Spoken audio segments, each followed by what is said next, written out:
এবার আমি আলুর দমটা করবো বলে আলুটা একটু ভেজে নেবো, একটু তেল দিয়ে দিলাম।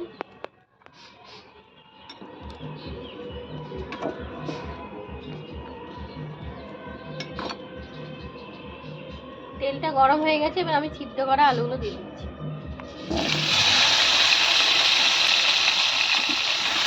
এখন শীতের সময় যে কোনো সবজি, টাটকা টাটকা সবজিতে সব কিছু খেতে ভালো লাগবে।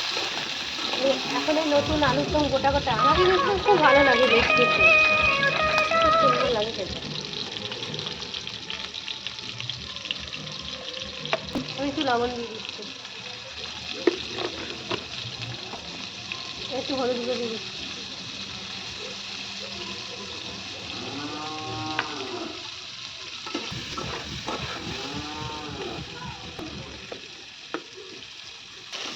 হলো না, আলুটা ভাজা হয়ে গেছে। এরকম বন্ধুরা আলুর দমে আলুটা ভাজা হয়ে গেছে। এবার এর মধ্যে আমি শুকনো লঙ্কা আর টমেটো কুচিটা দিই।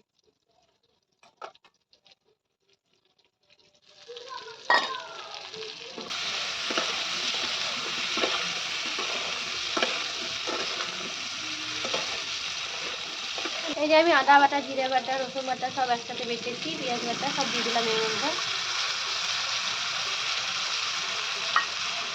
মশলাটা আমি বেশ ভালো করে একটু কষিয়ে নেব।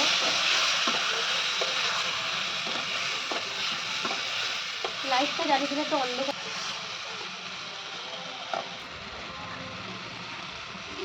একটু চিনি দিয়ে দিলাম।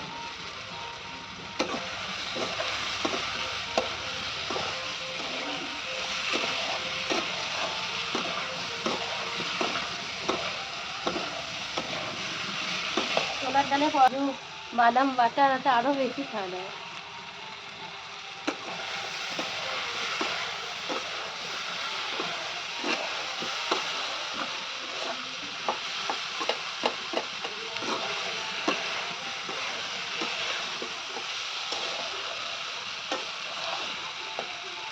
ভালো করে কষানো হয়ে গেছে,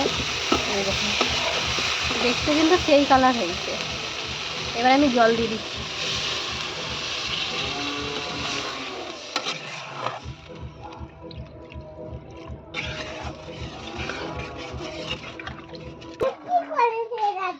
এবার আমি কাজু বাদামটা যেটা আছে, কাঠবাদাম কাজু সব দিয়ে দিচ্ছি পেস্টটা।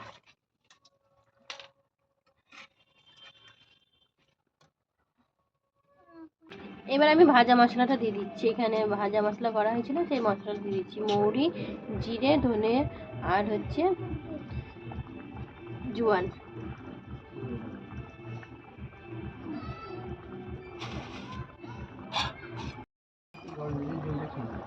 হ্যাঁ হ্যাঁ, খাওয়াবে না।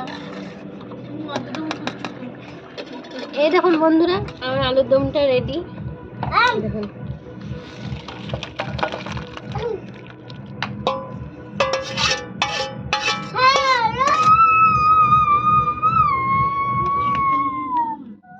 ডালের পরোটা দিয়ে এরকম একটু ঝোলটা টেনেও যাবে, আলুটা সব টেনে নেবেন, একটু বেশ ভালো লাগবে খেতে।